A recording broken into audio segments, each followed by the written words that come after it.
And as Corinne very clearly put it, we are a small museum, and it's true. We are 45 staff members.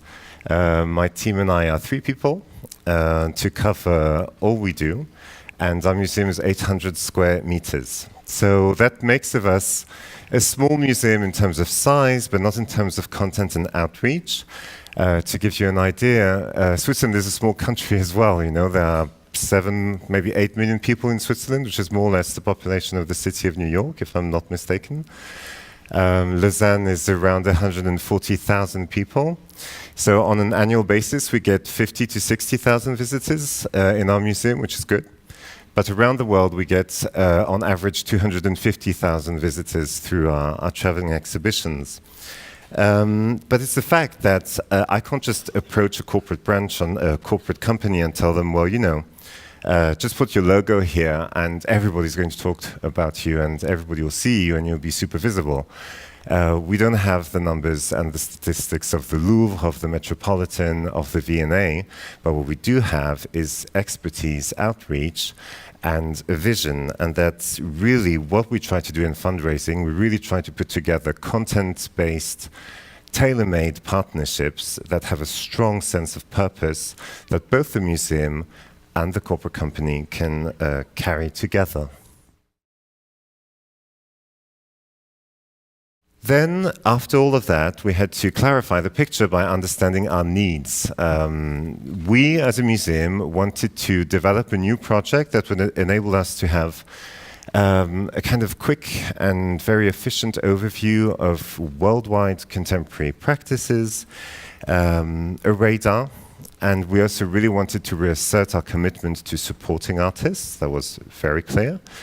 And on their side, they wanted to, of course, increase their brand exposure. They wanted to find a way to express their values and what they stand for differently. And they also wanted to put together strong experiences for their clients in a super competitive market. I don't know if you know about watches and the watch industry. I did not. I did my homework. And I can tell you that I've never seen such a competitive market. So with all this knowledge and all these things, reshuffling the cards, the question for me was, how can meeting their needs help us fulfill our mission as a state museum? So from the very start, it was not only about what we need, it was about what they need through us.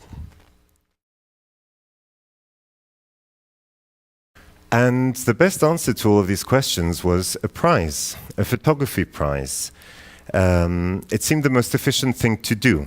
And we had this vision that we would make a prize based on the assumption that what is good for the artist should be good for the museum and should be good for the brand. We wanted something ambitious, something international, and something really, really useful. And that's what I came up with. The Prix Elysée, which is now in its 3rd edition. I'm going to explain to you quickly how it works. The Prix Elysée is aimed at mid-career photographers. Why mid-career? Because when you're young and talented and you're willing to, you know, work, you can seize many, many opportunities in the art world. You're the fresh new face, basically.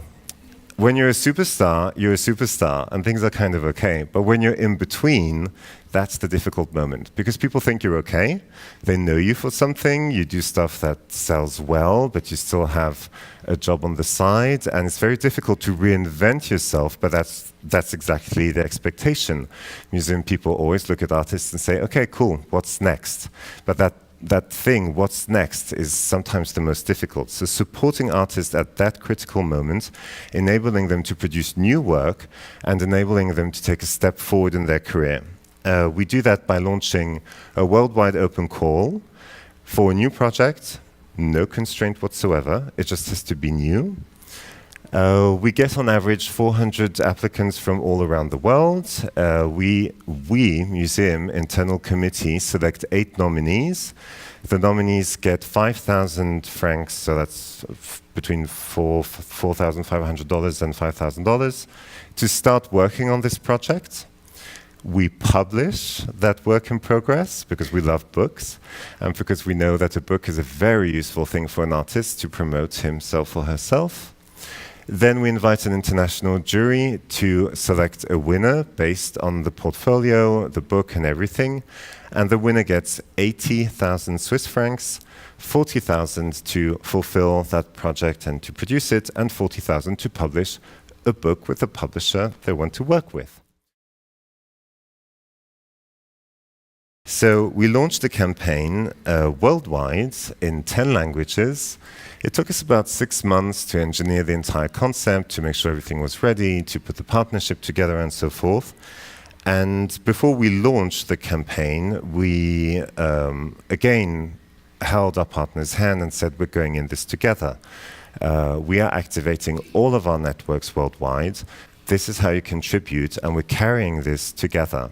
So we invited them to all the art fairs we go to, we invited them to Paris Photo, we introduced them to all the dealers, we introduced them to the artists. They were with us every step of the way. And funnily enough, when I think about the first prize, we did not pay for any marketing. It was all word of mouth. It was all using other channels and systems we had already generated, the distribution of our publications, our traveling exhibitions, our website, our social media, all of that to carry the message along. And using our partner to do the same. So there was no need for ads or for investing money in that. We did later on for the second edition of the prize, but word of mouth still is the most powerful thing. Then in terms of management, wonderful. I really wanted this to be across the board. So everybody can come and look at the portfolios. Everybody can express their point of view on the artistic content. It's not something that's reserved to curators. It brings people and teams to work differently and across departments. The final selection committee does have a specific expertise, of course, but altogether, everybody has a say and everybody's part of it. And of course, the prize is super useful for us in terms of strategic development, because part of the rules is to say, well, you as a photographer can come forward with your project, but you have to have a letter of recommendation from a professional in the art world. That generates a huge network of people in different spheres of the art world, whom we then activate, of course, for our projects. And we have many, many ambassadors. All the nominees become ambassadors of the prize, of the museum.